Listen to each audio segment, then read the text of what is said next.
Wow. I personally didn't expect this type of a Stanley Cup final matchup. The Florida Panthers, who were the 8th seed in the Eastern Conference, barely making the playoffs thanks to the Penguins' collapse, against the Vegas Golden Knights, who missed the playoffs last year because of the injuries, but they're back into the Stanley Cup playoffs for the first time since their inaugural season in the 2017-18 season. These two teams have had star players shine and also players that weren't expected to be shining stars but have played up to their potential in the playoffs. Before we talk about the Vegas Golden Knights' run, let's take a look back at the 2017-18 Stanley Cup final roster for the Vegas Golden Knights. You can see that there was the veteran James Neal, who had a 20-goal season with the Vegas Golden Knights. Then there was Jonathan Marchessault, who was picked up from a bad Panther season, despite he scoring 30 goals. Then there's Darren Perron, who's always been consistent. Then there's Cody Eakin, Reilly Smith, William Carrier, Eric Holla. He's now with the Devils. Oscar Lindbergh. And then there's William Karlsson, who explicitly just came out the game with a 43-goal season in the inaugural season. And then there's Alex Tuck, who was a Buffalo Sabre now. He was part of that big trade that we will talk about. And in defense, it looks a lot different compared to this season. The only players still on there are Shea Theodore, and pretty much that's all there is. And the goaltending was Marc-Andre Fleury, and he was an absolute beast in that season. Turn the page to this year, and the roster looks completely different. Brandon and Shea Theodore are the only defensemen from that inaugural run that are still on this team. Then you have guys like Reilly Smith, William Karlsson, Jonathan Marchessault, William Carrier still on the team. There's also Zach Whitecloud, but he didn't make the final roster in that time because they had a bolt of defensemen still on the team. Now, goaltending, it was completely different.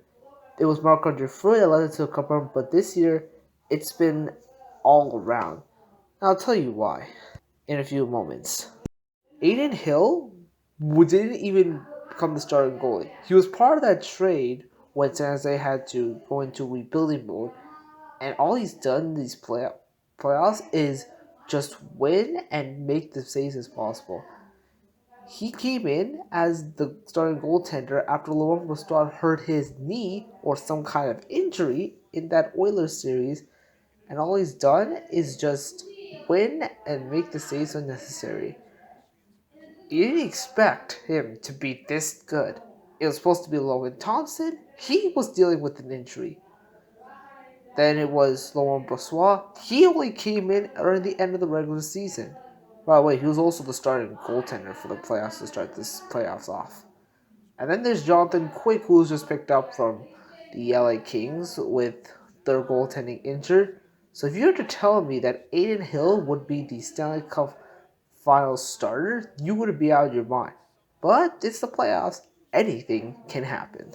There's also a first line star in Jack Eichel, who was part of the Alex Tuck trade last season, and despite last season having injuries and trying to come back from them, he went to put on career high in his first playoff run, and he could very well get his first chance at a playoff ring in his first ever Stanley Cup playoff run. The also player we talk about is the captain of the team, Mark Stone. Despite having some seasons where he's been on injured, he couldn't stay healthy, all he has done is rally around the team. You don't just have one line. You don't have just Jack Eichel scoring goals. You don't have William Karlsson, Riley Smith, or Mark Stone. Everyone around him.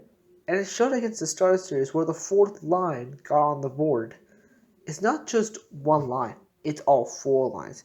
And this could be where it will be another chance at them to get their shot at a cup after last season's injury-riddled year.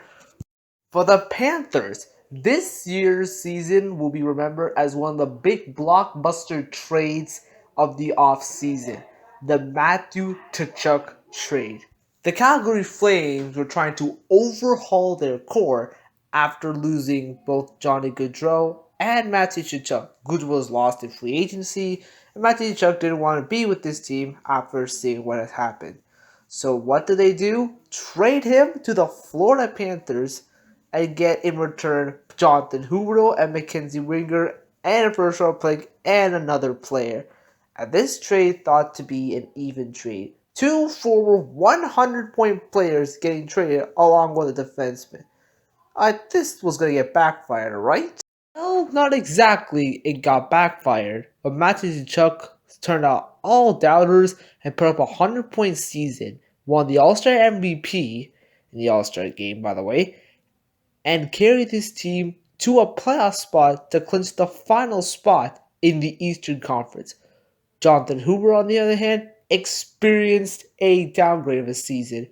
After his 150-point season last year on the President's Trophy winning Panthers last year, he would end up scoring 66 points.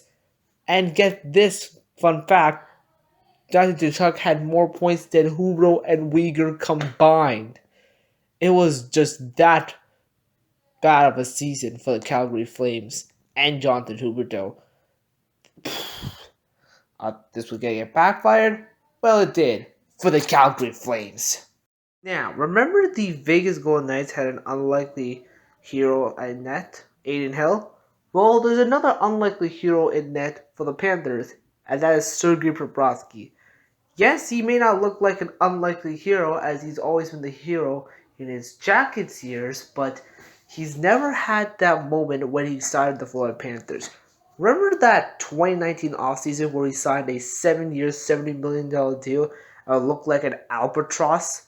Well, it looked like in the regular season in his Panther years, not willing to make CCs needed, had save percentages of under what he expected, didn't look like home himself, and this season it was that as well. They had to go with Alex Loin to clinch a playoff spot. That 6-1-1 stretch since defeating the Leafs, 3-2 in overtime in the regular season, that kicked off the stretch to clinch them in the playoff spot.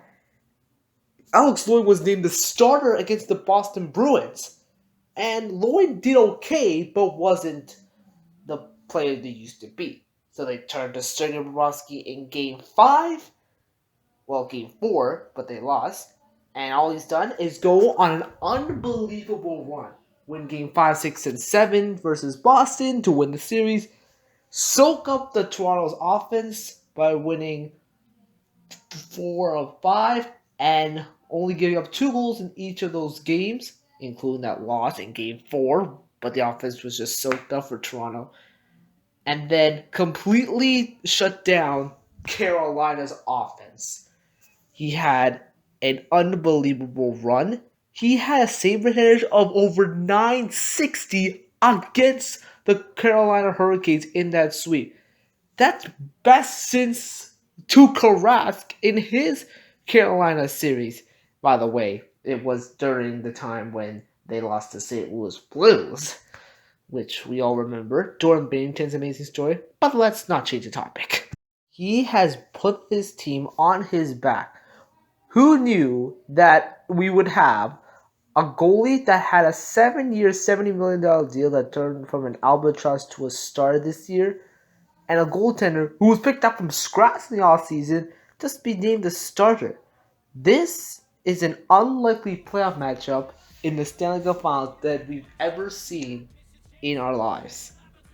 Who is going to win? Will it be Adin Hill and his Vegas Golden Knights after the inaugural season making the Cup Finals, which they fell short? Or will it be the underdog story of the Florida Panthers, who were last team to clinch the playoff spot and then go on an unbelievable run and end with a bang? Only one way to find out. We'll see you for Game 1 of the Stanley Cup Finals. Enjoy.